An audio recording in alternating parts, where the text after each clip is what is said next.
Well, I think my opinion on grief can be summed up in the words of Alan Harrington from The Immortalist when he says, "Any philosophy that accepts death must itself be considered dead. Its questions meaningless, its consolations worn out." I agree with him. I don't think there's any way to make peace with death, with mortality, with the human condition.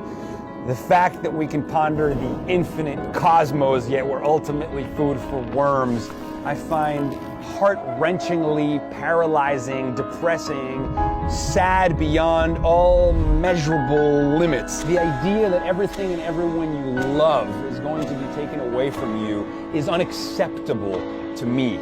I think it's just unacceptable being okay with those terms imposed on us by said universe. You know, if the cosmos is comfortable with entropy, that's one thing. It doesn't mean I have to be comfortable with entropy. In fact, I'm a member of the kingdom of life, and life is anti-entropic. Life moves towards greater complexity and organization. As Kurzweil says, more knowledge, more science, more, sprouting possibilities. And some people say that maybe death is an evolutionary design, meant to get rid of the old in order to make room for the new. And that may have been a stepping stone, a necessary rehearsal, a way of spreading the diversity of information. Sex and death, genes mixed together, create something new, kill off the old shells. But what if we're able to create new rules? What if we master biotechnology? We create software that writes its own hardware. We start to change the rules of life. We start creating that diversity. We start to be the sort of mind at work here. You know, it would be intelligent design at last, but the point being,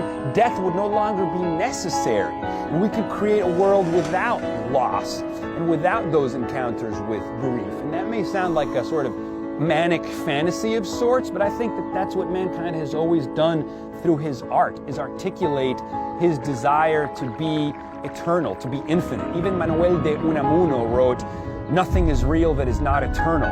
That is why we write poetry and we build cathedrals that try to create transcendence as a topographical statement. That's why we eternalize beatific moments and make gorgeous statues and write amazing songs. We long to eternalize ourselves. We want to say, as Alain de Botton said, we want to carve our names. We want to say, I was here, I exist, I felt something, and I matter, and we matter.